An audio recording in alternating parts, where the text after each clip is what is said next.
বাবার সঙ্গে বসে প্রায় গল্প করতাম। একদিন সীতারাম ঘোষ স্ট্রিটের বাড়িতে একতলা ঘরে কথা বলছি, গম্ভীর গলায় শুনতে পেলুম ডাক, অবিনাশ, বাড়ি আছো? বেরিয়ে দেখি মোহিনী চ্যাটার্জি এসেছেন। পরনে হালকা সাদা কোট আর দেশি ধুতি। দেখলুম শরীরটা খুব ভেঙেছে, চোখ দুটি অন্ধপ্রায়। একজনের সাহায্যে ধীরে ধীরে আমাদের ঘরে ঢুকলেন। নিজেরই ঘোড়া গাড়ি করে এসেছিলেন।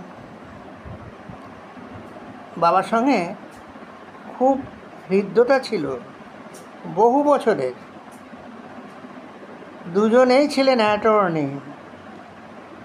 স্বভাবের মিল ছিল, যাতায়াত ছিল তাই। বিকেলে আপিসের পর গঙ্গার ধারে বেড়ানো। ও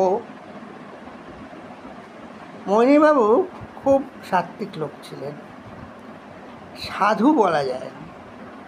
মহর্ষি দেবেন্দ্রনাথ তাকে পছন্দ করতেন আদি ব্রাহ্ম সমাজের জন্য।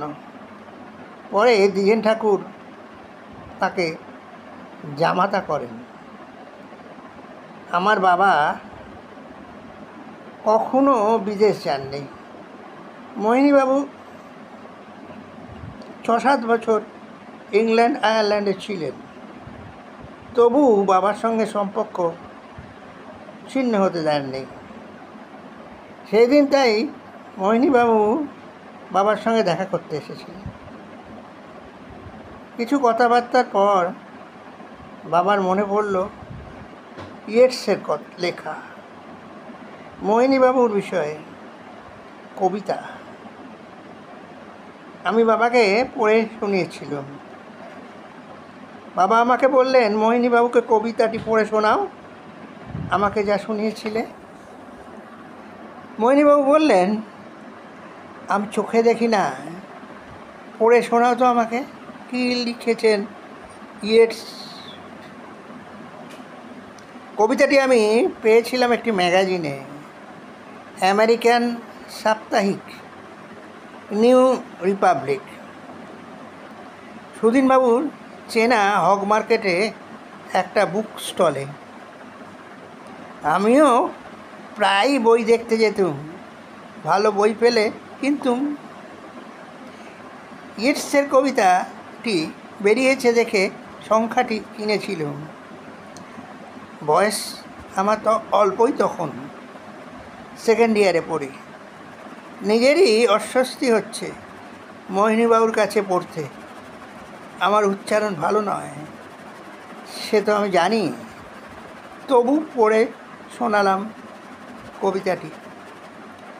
কবিতাটির শিরোনামই মোহিনী চ্যাটার্জি। তারই চিন্তা ভাষা দিয়ে ইয়েটস কবিতাটিতে এই মর্মে,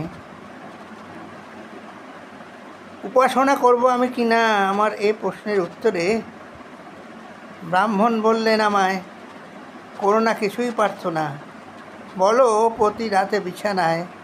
আমি তো ছিলাম মহারাজ, আমি ছিলাম কৃতদাস, দুনিয়ায় কিছু নেই আজ। মূর্খ, জুয়াচোর বা বদমাস আমি যা হইনি একবার, অথচ আমার বক্ষ পরে লক্ষ মাথা রেখেছে তো ভার।